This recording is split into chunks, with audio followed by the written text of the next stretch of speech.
شیر افضل مروت صاحب کم از کم ابھی 3 دن جو ہے وہ حوالات کے اندر ہی بند رہیں گے. شعیب شاہین صاحب کو جو ہے کوئٹہ میں باہر نہیں نکلنے دیا. جو فیض حمید چاہتے تھے وہ ہوا. کیا کوئی فوجی افسر خود وزیر اعظم بننا چاہتا تھا؟ فیض حمید صاحب جو ہیں ان کا بلاوا آ گیا ہے, جنرل فیض حمید حاضر ہو, لیکن جنرل قمر جاوید باجوہ کو جو ہے نوٹس نہیں ہوئے. چیف الیکشن کمشنر پہنچے سپریم کورٹ کیونکہ ایک ڈیڈ لائن جو ہے وہ الیکشن کمیشن کے اوپر چل رہی ہے. السلام علیکم ناظرین, میں ہوں منصور علی خان. اپنے ڈیجیٹل چینل کے اوپر آپ کو خوش آمدید کہوں گا. ناظرین, عام انتخابات کے حوالے سے کل تک جو شک و شبہات کے جو بادل چھائے ہوئے تھے, اس سلسلے میں آج ایک بڑی ڈیولپمنٹ ہوئی ہے سپریم کورٹ آف پاکستان کے اندر, اور سارا دن ہی سپریم کورٹ آف پاکستان جو ہے وہ اس کا مرکز نگاہ رہا. ساتھ ہی ساتھ سپریم کورٹ کے اندر آج سابق جنرل ریٹائرڈ فیض حمید کے حوالے سے بھی اہم ڈیولپمنٹ ہوئی, جنرل قمر جاوید باجوہ کے حوالے سے بھی اہم ڈیولپمنٹ ہوئی. اس کی تفصیلات بھی آپ کے ساتھ شیئر کریں گے. اور اس کے ساتھ ساتھ ملکو, وہ سنگر جن کے حوالے سے پچھلے 2 دن سے لونڈے لپڑے جو ہے وہ خبریں پھیلا رہے تھے کہ جناب ان کو گرفتار کر لیا گیا ہے, ہم نے اس کی تھوڑی سی مزید ڈگنگ کی ہے اور اس معاملے کی بھی تھوڑی سی اور تفصیلات ایکسکلوسیو بھی آپ کے ساتھ شیئر کریں گے. یہ ڈیٹیلز جو ہیں ابھی تک سامنے نہیں آئی ہوں گی, تو ساری ڈیٹیلز جاننے کے لیے آپ سے ریکویسٹ ہے کہ چینل کو سبسکرائب ضرور کیجئے تاکہ آپ کو ہماری ویڈیوز جو ہے وہ مل سکیں, اور نوٹیفیکیشنز کے لیے جو ہے بیل آئیکن کو پریس کیجئے گا. 1 ملین کے میگا ٹارگٹ کی طرف ہم رواں دواں ہیں اور بڑی تیزی سے اس طرف جا رہے ہیں, تو آپ کی ہیلپ بھی درکار ہوگی. اگر آپ کو ویڈیو پسند آئے اسے لائک اور شیئر ضرور کیجئے گا. خبریں بہت زیادہ ہیں, میں جلدی جلدی ان کو کور کرتا ہوں. ایک تو سب سے پہلے معیشت کے حوالے سے ڈالر جناب 31 پیسے سستا ہونے کے بعد 283 روپے 20 پیسے کا ہو گیا ہے. گزشتہ روز یہ 283 روپے 51 پیسے کا تھا. اوپن مارکیٹ میں 284 روپے 50 پیسے کا ڈالر جو ہے اس وقت اس کا ریٹ چل رہا ہے. پیٹرولیم مصنوعات کے بارے میں بتایا جا رہا ہے کہ ہو سکتا ہے کہ اس کی پرائسز میں کمی آ جائیں. مختلف چینلز یہ رپورٹ کر رہے تھے کہ انٹرنیشنل آئل پرائسز بھی جو ہیں وہ ڈراپ ہوئی ہوئی ہیں, تو 12 روپے فی لیٹر ڈیزل کی قیمت میں اور پیٹرول کی قیمت میں 10 روپے کمی تک کا جو ہے وہ خدشہ ظاہر کیا جا رہا ہے, کہ یہ امکان ظاہر کیا جا رہا ہے کہ ہو سکتا ہے کہ پرائسز کم ہو. لیکن آئی آلویز سے کہ نوٹیفیکیشن جب تک نہیں آئے گا تب تک یقین نہ کیجیے گا. دیکھتے ہیں کہ نئی پرائسز رات کو جو ہیں وہ کیا آتی ہیں. اس کے علاوہ سپریم کورٹ کے justice Sardar Tariq Masood chief justice of Pakistan کا منصب جو ہے وہ سنبھالیں گے. طارق مسعود صاحب کل قائم مقام چیف جسٹس آف پاکستان کا حلف اٹھائیں گے. جسٹس طارق مسعود 2 ہفتوں تک قائم مقام چیف جسٹس کی ذمہ داریاں سر انجام دیں گے. قاضی فائز عیسی صاحب 2 ہفتے کے لیے ملک سے باہر جا رہے ہیں, تو اس دوران جسٹس سردار طارق مسعود جو ہیں وہ قائم مقام چیف جسٹس ہوں گے. اس کے علاوہ سپریم کورٹ کے جج جسٹس مظاہر نقوی کے خلاف سپریم جوڈیشل کونسل میں شکایات کے حوالے سے ان کی درخواست پر کھلی عدالت میں پہلی سماعت ہوئی. جسٹس مظاہر نقوی کے وکیل نے بینچ کی تشکیل پر اعتراض اٹھایا, تو جسٹس جمال مندوخیل نے ریمارکس دیا کہ 3 رکنی کمیٹی کا معاملہ انتظامی ہے. جسٹس مسرت ہلالی نے استفسار کیا کہ آپ کا کسی جج پر بھی اعتراض ہے. مخدوم علی خان صاحب جو وکیل ہیں انہوں نے کہا کہ قانون میں کمیٹی کی جانب سے بینچ تشکیل دینے کا ذکر ہے, کمیٹی نے تو بینچ تشکیل ہی نہیں دیا. کمیٹی کے ایک رکن جسٹس اعجاز الاحسن نے خط بھی لکھا ہے. جسٹس امین الدین نے کہا کہ آپ اس معاملے پر الگ درخواست دائر کریں. سپریم کورٹ نے جسٹس مظاہر نقوی کی درخواستوں پر سماعت 8 جنوری تک ملتوی کر دی. اس کے علاوہ شیر افضل مروت صاحب جنہیں کل گرفتار کیا گیا تھا لاہور میں, اس سلسلے میں لاہور ہائی کورٹ میں جو ہے ان کی نظر بندی پر جسٹس شہرام سرور چودھری نے درخواست پر چیمبر میں سماعت کی. لطیف کھوسا صاحب دلائل کے لیے عدالت میں پیش ہوئے. عدالت نے ڈی سی لاہور سمیت دیگر فریقین کو نوٹس جاری کرتے ہوئے سماعت پیر تک کے لیے ملتوی کر دی ہے. تو اس کا مطلب ہے کہ شیر افضل مروت صاحب کم از کم ابھی 3 دن جو ہے وہ حوالات کے اندر ہی بند رہیں گے. نظر بندی کے خلاف appeal Lahore high court bar ایسوسی ایشن کی نائب صدر ربیہ باجوہ نے کی جانب سے دائر کی گئی ہے, اور اس میں موقف اپنایا گیا ہے کہ ڈی سی لاہور نے شیر افضل مروت کے خلاف غیر قانونی نظر بندی کا حکم جاری کیا ہے, اور ان کی جو نظر بندی ہے وہ سیاسی بنیادوں کے اوپر ہے. تو عدالت جو ہے اس نظر بندی کا نوٹیفیکیشن جو ہے اسے کالعدم قرار دے. میں آپ کو یاد ہوگا میں نے کل ہی آپ سے یہ بات کی تھی کہ آپ دیکھیے گا کہ 24 گھنٹے کے اندر اندر جو ہے وہ یہ اس سلسلے میں جو ہے کوئی نہ کوئی پٹیشن جو ہے وہ فائل ہو جائے گی. شعیب شاہین صاحب پاکستان تحریک انصاف کے جو وکیل ہیں وہ کوئٹہ جا رہے تھے, اور کوئٹہ میں جا کے ان کو روک لیا گیا. انہوں نے ٹویٹ کیا, سب سے پہلے انہوں نے 12:25 پہ دوپہر کو ٹویٹ کیا. انہوں نے کہا الحمدللہ reached Quetta Balochistan to attend workers convention detained at Quetta airport by the administration, not allowed to go out of airport, probably sending me to Karachi. تو ان کو ایئرپورٹ کے اوپر روک لیا گیا, ایئرپورٹ سے باہر نہیں جانے دیا گیا. اس کے بعد 12:48 پہ ان کو بتایا, انہوں نے دوبارہ ٹویٹ کیا, انہوں نے کہا جی now sending me to Lahore. تو یعنی ان کو وہاں سے کوئٹہ میں روک کے اس کے بعد ان کو لاہور بھیج دیا گیا. 2:59 پہ تقریباً 3 بجے انہوں نے دوبارہ ٹویٹ کیا, انہوں نے کہا landed safely at Lahore, thanks friends P T I leaders workers for their concern. تو انہوں نے جو ہے وہ شعیب شاہین صاحب کو جو ہے کوئٹہ میں باہر نہیں نکلنے دیا. اب اس کی وجہ کیا تھی؟ نقص امن کا چکر تھا یا کیا چکر تھا؟ لیکن ظاہری بات ہے جب آپ اس طرح ادھر ایک وکیل شیر افضل مروت کو آپ نے گرفتار کر لیا, شعیب شاہین کو آپ نے باہر نہیں نکلنے دیا, تو پاکستان تحریک انصاف کا یہ جو فارمولا تھا کہ جی ہم وکلا کو جو ہے وہ فور فرنٹ پہ لے کر آئیں گے اور وکلا جو ہے وہ ہماری کیمپین کو آگے لیڈ کریں گے, تو میرا خیال میں وکلا کو بھی جو ہے وہ کسی قسم کی سپیس جو ہے وہ نہیں دی جا رہی. اور بار بار لیول پلینگ فیلڈ کا جو ذکر ہوتا ہے, ان وکلا کی گرفتاری یا ان کو روکنے کے بعد جو ہے لیول پلینگ فیلڈ کی جو صورتحال ہے وہ اب آپ کے سامنے ہے. تو شعیب شاہین صاحب جو ہیں ان کو کئی ہفتے پہلے ویسی ٹیلی ویژن چینلز کے اوپر بھی جو ہے ان کی انٹریاں بند کر دی گئی تھیں. چینلز کے اوپر جو ہے وہ پروگرامز میں پہلے آیا کرتے تھے لیکن اس کے بعد وہاں پہ بھی آنا بند ہو گئے تھے. اب جو ہے جب وہ ورکرز کنونشن میں جا رہے تھے تو وہاں پہ بھی ان کو روک لیا گیا. اس کے علاوہ کوئٹہ کی جہاں تک بات ہو رہی ہے تو خدیجہ شاہ کو کوئٹہ پہنچا دیا گیا تھا اور انسداد دہشت گردی کی عدالت نے جو ہے 7 روزہ ان کا ریمانڈ خدیجہ شاہ کا دے دیا ہے. ان پر الزام ہے کہ 9 مئی کو کوئٹہ دھرنے کی ہدایت ان کے واٹس ایپ سے دی گئی. ان کے وکیل نے البتہ اس بات کی تردید کی ہے کہ ایسی کوئی بات نہیں ہے. تو اگر آپ کو یاد ہوگا تو یہ بھی میں نے آپ کو پہلے پریڈکٹ کیا تھا کہ آپ دیکھیے گا خدیجہ شاہ جو ہے اگر ان کو ایک کیس کے اندر ان کو کوئی ریلیف مل بھی گیا تو کوئی اور کیس جو ہے ان کو تیار ہوگا. میں کوئٹہ کے حوالے سے بھی ابھی آپ کو بتا دوں کہ مجھے یہ لگتا ہے کہ اگر ان کو اس کیس کے اندر بھی ریلیف مل گیا آگے چل کے تو پھر ایک تیسرا یا چوتھا کیس جو ہے وہ آلریڈی تیار ہوگا جس کے اندر خدیجہ شاہ کو دوبارہ گرفتار کر لیا جائے گا, جو کہ افسوسناک ہے. نظر آ رہا ہے کہ بیسکلی مقصد جو ہے نا وہ جسے ایک را لینگویج میں کہتے ہیں نا رگڑا دینا, یہ رگڑا دینے والی حرکت ہے جو کچھ بھی ہو رہا ہے. اس کے علاوہ ڈاکٹر یاسمین راشد, صنم جاوید, عمر سرفراز چیمہ کے خلاف نون لیگ کا دفتر جلانے کے مقدمے میں بغاوت کی دفعات بھی اب شامل کر لی گئی ہیں. انسداد دہشت گردی عدالت کی جج ابھیر گل خان نے پولیس کی درخواست منظور کر لی اور کل جیل سے ان کو عدالت میں پیش کیا جائے گا. پولیس نئے سرے سے جسمانی ریمانڈ بھی لے گی. تو بغاوت کی دفعات بھی جو ہیں اب اس میں شامل کر دی گئی ہیں. اب آ جائیں ذرا وہ کیس جس میں جسٹس کہہ رہا ہوں میں جنرل فیض حمید صاحب کا ذکر ہوا اور سابق army chief general Qamar Javed Bajwa کا بھی ذکر ہوا. بیسکلی شوکت عزیز صدیقی صاحب کی جو برطرفی کا کیس ہے اس کی سماعت چیف جسٹس پاکستان جسٹس قاضی فائز عیسیٰ کی سربراہی میں 5 رکنی لارجر بینچ نے کی. اس میں چیف جسٹس نے کہا کہ جی شوکت عزیز صدیقی کے الزامات کیا درست ہیں؟ شوکت عزیز صدیقی کو ان الزامات پر مبنی تقریر پر برطرف کیا گیا. چیف جسٹس نے کہا کہ سوچ کر جواب دیں کہ کیا آپ کے الزامات درست ہیں. وہ جنرل جنہیں آپ فریق بنانا چاہتے ہیں وہ خود 2018 میں اقتدار میں آنا چاہتے تھے. انہیں سوال کیا کہ کیا وہ اقتدار میں آنا چاہتے تھے. چیف جسٹس نے کہا کہ اگر آپ کے الزامات درست ہیں تو وہ جنرلز کسی کے سہولت کار بننا چاہ رہے تھے, جس کی یہ جنرل سہولت کاری کر رہے تھے وہ کون تھا؟ وکیل حامد خان صاحب نے عدالت میں کہا کہ لگائے گئے الزامات درست ہیں. چیف جسٹس نے کہا کہ کیا کوئی فوجی افسر خود وزیر اعظم بننا چاہتا تھا؟ سہولت کاروں کو فریق بنا لیا ہے تو فائدہ اٹھانے والوں کو کیوں نہیں بنایا؟ شوکت عزیز صدیقی نے کہا کہ فائدہ کس نے لیا؟ ایسی کوئی بات تقریر میں نہیں تھی. چیف جسٹس نے کہا کہ جی آرٹیکل 184(3) کی درخواست میں عدالت کا اختیار شروع ہو چکا ہے. فوجی افسر کسی کو فائدہ دے تو وہ بھی اس جال میں پھنسے گا. عدالت میں حامد خان صاحب نے کہا کہ فوج شاید مرضی کے نتائج لینا چاہتی تھی. چیف جسٹس نے کہا کہ ایک امیدوار کو سائڈ پر اسی لیے کیا جاتا ہے کہ من پسند امیدوار جیتے. شوکت عزیز صدیقی صاحب نے کہا کہ جی فوج نے اپنے امیدواروں کو جیپ کا نشان دلوایا تھا. چیف جسٹس نے سوال کیا کہ فوج ایک آزاد ادارہ ہے یا کسی کے ماتحت ہے؟ فوج کو چلاتا کون ہے؟ تو حامد خان صاحب نے کہا جی فوج حکومت کے ماتحت ہے. چیف جسٹس نے کہا کہ حکومت فرد نہیں ہے, جو شخص فوج کو چلاتا ہے اس کا بتائیں. جب آپ ہمارے پاس آئیں گے تو ہم آئین کے مطابق چلیں گے, یہ آسان راستہ نہیں ہے. انہوں نے کہا کہ شوکت عزیز صدیقی نے جو سنگین الزامات لگائے ان کے نتائج بھی سنگین ہوں گے. سپریم کورٹ کو کسی کے مقاصد کے استعمال کرنے کی اجازت نہیں دیں گے.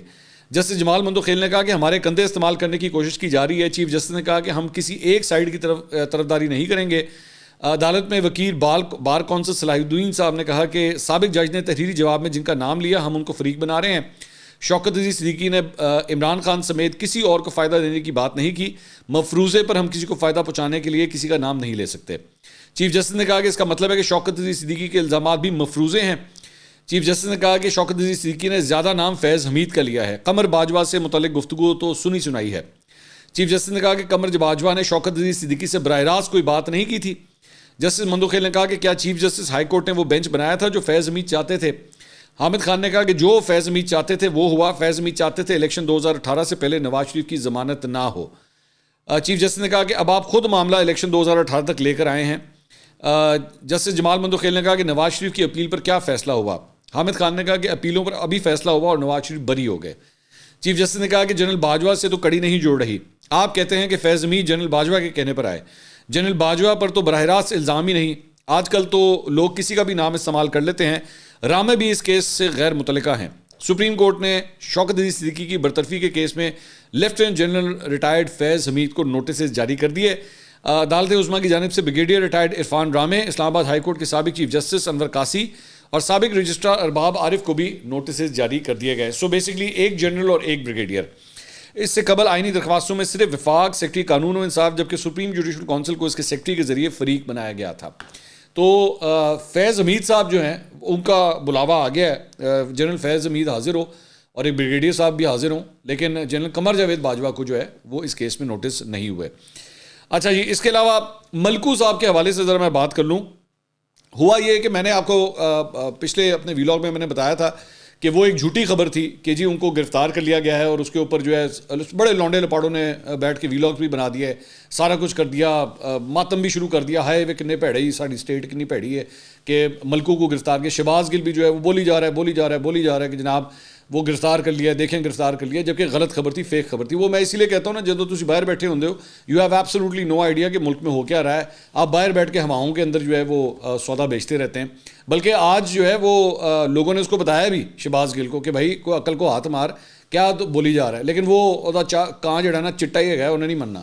خیر, اب مجھے کچھ ڈیٹیلز جو پتہ لگیں کچھ اور, وہ یہ ہے کہ وہ جو ویڈیو فوٹیج تھی نا جس میں ایکچولی ملکو جو ہے وہ پولیس والوں کے ساتھ جا رہا ہے, بیسکلی اس علاقے کا ایس ایچ او جو ہے وہ ملکو کا دوست ہے, اور وہ اپنی طرف سے ملکو کو وہاں سے پروٹوکول کے اندر لے کے جا رہا تھا. اور یہ بات میں اب یہ جو آپ کو کہہ رہا ہوں, میری خود ملکو سے بات ہوئی ہے. مطلب میں کوئی اور کسی اور سورس سے بات نہیں کر رہا, میری ملکو سے جو سنگر ہے میری اس سے ڈائریکٹلی بات ہوئی ہے. تو میں نے ان سے پوچھا, میں نے کہا جی آپ مجھے ذرا خود ہی ڈیٹیل بتا دیجئے, کیونکہ لوگوں کا دماغ تو خراب ہے, انہوں نے ماننا تو ہے نہیں. ان کو بتا بھی دیا گیا کہ ایسی کوئی بات نہیں. انہوں نے کہا جی پتہ نہیں کون گدھے ہیں, کون بیوقوف ہیں جو اس قسم کی خبروں کو جو ہے وہ پروموٹ کر رہے ہیں. وہ علاقے کا ایس ایچ او میرا دوست ہے, میں اس کے علاقے میں کانسرٹ کرنے گیا ہوا تھا, تو وہ مجھے ویسے ملنے کے لیے آیا تھا, اور جب میں کانسرٹ کر کے فارغ ہوا تو میں اس کے ساتھ ہی جو ہے میں جا رہا تھا. بلکہ اس کا ایس ایچ او کا انہوں نے مجھے نام بھی بتایا, وہ مجھے یاد نہیں ہے, لیکن انہوں نے کہا یہ ساری صورتحال ہے. اور انہوں نے کہا میں پاگل کر دیا ان لوگوں نے مجھے پچھلے 24 گھنٹے کے اندر, کہہ کہ نہیں تو گرفتار ہوا ہے. نہیں تینوں نہیں پتا تو گرفتار ہوا ہے. وہ کہہ رہا ہے جی میں کہہ کہ تھک گیا ہوں, میں نے 2 ویڈیوز ریلیز کر دی ہیں, لیکن ان لوگوں کو سمجھ نہیں آ رہی. تو میں نے کہا بھائی یہ لونڈے لپاڑوں کی فوج ایویں تو نہیں بنائی گئی.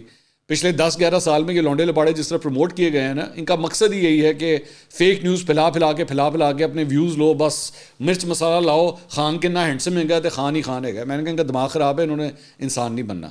تو انہوں نے کہا کہ جی دیکھیں, بلکہ انہوں نے بتایا مجھے کہ جی میں اللہ کا شکر ہے یہ گانا میرا اتنا ہٹ ہوا ہے, 1.7 ملین ویوز سے زیادہ اس کے ہو چکے ہیں یوٹیوب کے اوپر, اور ٹرینڈنگ کے اندر جو ہے وہ اس وقت ٹاپ کے اوپر اس کا یہ گانا ہے. لیکن یہ اس قسم کی نیگیٹیوٹی جو ہے وہ پھیلا کے انہوں نے کہا آپ دنیا کو کیا میسج دے رہے ہیں کہ دیکھیں ہم اپنے سنگر کا کیا حال کیا. انہوں نے کہا اللہ کا شکر ہے مجھے بہت عزت ملی ہے, کوئی گرفتاری وغیرہ کوئی ایسی چیز نہیں ہے. بلکہ میں تو 2-4 کے میں وہ دیکھ رہا تھا لونڈے لپاڑے, انہوں نے کہا جی انہوں نے ہتھکڑی بھی بنائی سی. ان کو پتہ نہیں کون سی ہتھکڑی ان کے آنکھوں میں ان کو نظر آنا شروع ہو گئی جی اس کو ہتھکڑی بھی بنائی تھی. دماغ خراب کر کے رکھ دیا ان لوگوں نے, اور ان کے چمچے صحافیوں نے بھی, یہ پی ٹی آئی کے چمچے صحافیوں نے بھی جو ہے نا وہ بیڑا غرق کیا. یہ 10-11 سال کی برین واشنگ ہے, میں بار بار میں یہی بات کہتا ہوں. اچھا جی, اس کے علاوہ کچھ اور خبریں, اور وہ یہ ہے کہ پشاور ہائی کورٹ میں پی ٹی آئی کی الیکشن کمیشن کے دوسرے نوٹس کے خلاف درخواست پر سماعت ہوئی. بیرسٹر گوہر علی خان جو چیئرمین پی ٹی آئی ہیں عدالت میں پیش ہوئے. انہوں نے دلائل میں کہا کہ الیکشن کمیشن نے انٹرا پارٹی الیکشن سے متعلق 8 دسمبر کو نوٹس بھیجا. پی ٹی آئی نے نوٹس کو پشاور ہائی کورٹ میں چیلنج کیا. عدالت عالیہ نے 19 دسمبر کو تاریخ دی. الیکشن کمیشن کو حتمی فیصلے سے روکا. الیکشن کمیشن نے انٹرا پارٹی انتخابات انتخابی نشان کا کیس الگ الگ کر دیا ہے. انتخابی نشان کے معاملے پر الیکشن کمیشن نے دوسرا نوٹس جاری کر کے 18 دسمبر کو پیش ہونے کا حکم دیا ہے. انہوں نے اصلاح کرتے ہوئے کہا کہ الیکشن کمیشن کو سخت فیصلے سے روکا جائے. ہم نے تمام قانونی تقاضے پورے کیے اور دستاویزات الیکشن کمیشن کو دیں. جسٹس فہیم ولی نے استفسار کیا کہ آپ لوگ 18 دسمبر کو الیکشن کمیشن میں پیش ہو جائیں گے. بیرسٹر گوہر نے کہا کہ جی ہم 18 دسمبر کو الیکشن کمیشن میں پیش ہوں گے. عدالت نے الیکشن کمیشن کو فی الحال حتمی فیصلہ اس سلسلے میں بھی جو بلے کے نشان سے ریلیٹڈ ہے اس سلسلے میں بھی جو ہے وہ حتمی فیصلہ دینے سے روک گیا. اس سے پہلے انٹرا پارٹی کے حوالے سے بھی جو حتمی فیصلہ تھا اس سے بھی روک دیا گیا تھا. اب بلے کا نشان کس کو ملے گا اس سلسلے میں جو ہے وہ اب حتمی فیصلے سے انہیں روک دیا گیا ہے. سائفر کیس کی ان کیمرہ سماعت ہوئی جناب آج. رپورٹ ہم اس کو کر نہیں سکتے, عدالت کی جانب سے منع کیا گیا ہے. صرف اتنا پتہ لگا ہے کہ 2 گواہان کے بیانات قلم بند ہوئے ہیں. بیانات کیا تھے نہیں رپورٹ کر سکتے, اور اس کی کیس کی سماعت 18 دسمبر تک ملتوی ہو گئی ہے. بعد میں علیمہ خان جو عمران خان صاحب کی ہمشیرہ ہیں, وہ باہر آئیں, میڈیا سے میڈیا ان سے گفتگو کرنا چاہ رہا تھا. انہوں نے کہا جی مجھے منع کیا ہوا ہے, میں اس کے اوپر کوئی بات نہیں کر سکتی, اور انہوں نے کچھ بھی بتانے سے جو ہے وہ معذرت کر لی. اس کے علاوہ لاہور ہائی کورٹ میں عمران خان کی توشہ خانہ کیس میں نااہلی اور انٹرا پارٹی الیکشن کے خلاف درخواستوں پر جسٹس شاہد بلال حسن کی سربراہی میں 5 رکنی لارجر بینچ نے سماعت کی. جسٹس شاہد بلال نے کہا کہ عدالت کیس کو باقاعدہ سننے سے پہلے دائرہ اختیار کا فیصلہ کرے گی. الیکشن کمیشن کی جانب سے کون پیش ہوا ہے, اس پہ ایسوسیٹ وکیل نے کہا کہ الیکشن کمیشن کے وکیل چھٹی پر ہیں. جسٹس شاہد بلال نے کہا کہ الیکشن کمیشن کے وکیل کی عدم موجودگی میں کیس سننا مناسب نہیں ہوگا. سماعت کے دوران بیرسٹر علی ظفر نے کہا کہ الیکشن کمیشن نے انتخابات کے لیے 8 فروری کی تاریخ دے رکھی ہے. جسٹس شاہد کریم نے کہا کہ ہم نااہلی کیس میں فریقین کو نوٹس کر کے سن لیتے ہیں. درخواست پر سماعت کا اختیار لاہور ہائی کورٹ کا ہے. عدالت نے عمران خان کی نااہلی کے خلاف درخواست پر الیکشن کمیشن کو نوٹس جاری کر دیا, اور پی ٹی آئی کے دوبارہ انٹر پارٹی الیکشن کے خلاف درخواست پر بھی فریقین کو نوٹسز جاری کر دیے گئے. اس کے علاوہ ڈسٹرکٹ اینڈ سیشن کورٹ اسلام آباد کے سینئر سول جج قدرت اللہ نے دوران عدت نکاح کیس میں 18 دسمبر کو عمران خان کو عدالت میں طلب کر لیا. عدالت نے بشرا بی بی کی 1 روزہ حاضری سے استثناء کو منظور کیا اور ہدایت کی کہ وہ بطور ضمانت 50,000 روپے مالیت کے ذاتی مچلکے جمع کروائیں. عدالت نے کہا کہ عمران خان کی اڈیالہ جیل سے ویڈیو لنک پر حاضری یقینی نہیں ہو سکی. جیل سپرنٹینڈنٹ آئندہ سماعت پر عمران خان کی حاضری کو یقینی بنائیں. اور عدالت کی جانب سے کہا گیا کہ شکایت اور دیگر دستاویزات کی نقول فریقین کو فراہم کر دی ہیں, اور دوران نکاح کے کیس کی آئندہ سماعت 18 دسمبر کو ہوگی. اس کے علاوہ جو ایک اہم ترین کیس وہ معاملہ یہ ہے کہ جی جو الیکشنز کے حوالے سے تھا, لاہور ہائی کورٹ نے, آپ کو یاد ہوگا کہ بیسکلی پرسوں یہ فیصلہ دیا تھا کہ جناب جو بیوروکریسی ہے, ایگزیکٹو ہے, اس سے ریٹرننگ آفیسرز اور جو ڈپٹی ریٹرننگ آفیسرز ہیں ان کو نہیں لیا جا سکتا. منع کر دیا گیا تھا الیکشن کمیشن کو, جس کی وجہ سے الیکشنز کے حوالے سے جو ہے وہ کافی زیادہ شکوک و شبہات ہو گئے تھے کہ کیا الیکشنز اب وقت کے اوپر ہو سکیں گے یا نہیں ہو سکیں گے. میں نے آپ کو اس میں کہا تھا کہ کل تک جو ہے سپریم کورٹ میں الیکشن کمیشن نے جو ہے وہ کوئی درخواست دائر نہیں کی تھی, لیکن آج شام کو جو ہے وہ چیف الیکشن کمشنر پہنچے سپریم کورٹ. اس کے علاوہ جو اٹارنی جنرل ہیں ان کو بھی بلایا گیا. اٹارنی جنرل پہلے سادہ کپڑوں کے اندر آئے, کئی گھنٹے کی آپس میں یہ ملاقات ہوئی. اس کے بعد اٹارنی جنرل دوبارہ باہر نکلے اور جا کے جو ہے وہ کالا کوٹ اور پینٹ جو ہے وہ پہن کے آگے, جو وکلا کا ڈریس ہوتا ہے پھر وہ پہن کے آئے. اور مقصد یہی تھا کیونکہ ایک ڈیڈ لائن جو ہے وہ الیکشن کمیشن کے اوپر چل رہی ہے, اور وہ ڈیڈ لائن یہ ہے کہ اگر آپ نے 8 فروری کو الیکشن کروانے ہیں تو 16 تاریخ سے پہلے آپ کو اسکیجول جو ہے وہ جاری کرنا پڑے گا. تو ٹائم جو ہے وہ بہت کم ہے, اور اگر وہ ٹائم آگے چلا گیا تو کیونکہ 54 ڈیز ہوتے ہیں آپ کے پاس, 54 ڈیز کے اندر آپ نے 54 ڈیز پہلے, جس دن آپ نے الیکشن کرانے ہیں اس سے پہلے آپ نے یہ اسکیجول دینا ہوتا ہے. تو اگر ایسا نہ ہوا تو یہ معاملہ جو ہے وہ آگے چلا جائے گا, جس کی وجہ سے جو ہے وہ ایک دم اس سلسلے میں ایکشن ہوا, اور ان کو یہ کہا گیا الیکشن کمیشن آف پاکستان کو کہ جی آپ باقاعدہ اس سلسلے میں جو ہے وہ پٹیشن فائل کریں, اس کو چیلنج کریں لاہور ہائی کورٹ کے فیصلے کو. اگلی ویڈیو میں انشاءاللہ ہم اس سلسلے میں آپ کو مزید اس کی ڈیٹیلز بھی دیں گے کہ آخر اس میں ہوتا کیا ہے. لیکن لاہور ہائی کورٹ میں بھی لارجر بینچ بن گیا ہے, اور اس کے اندر جو لارجر بینچ بنا ہے اس میں اب پاکستان پیپلز پارٹی, استحکام پاکستان پارٹی اور مسلم لیگ نون, انہوں نے بھی بطور پٹیشنر اپنی درخواستیں جمع کرانے کا فیصلہ کیا کہ وہ بھی اس کے اندر جو ہے وہ پارٹی بننا چاہتے ہیں, اور وہ اس کے اندر جو ہے وہ فریق بن کے اپنا پوائنٹ آف ویو بھی جو ہے اس کے اندر شامل کرنا چاہتے ہیں. اگلی ویڈیو میں تفصیل سے اس کے اوپر بات ہوگی. اللہ حافظ.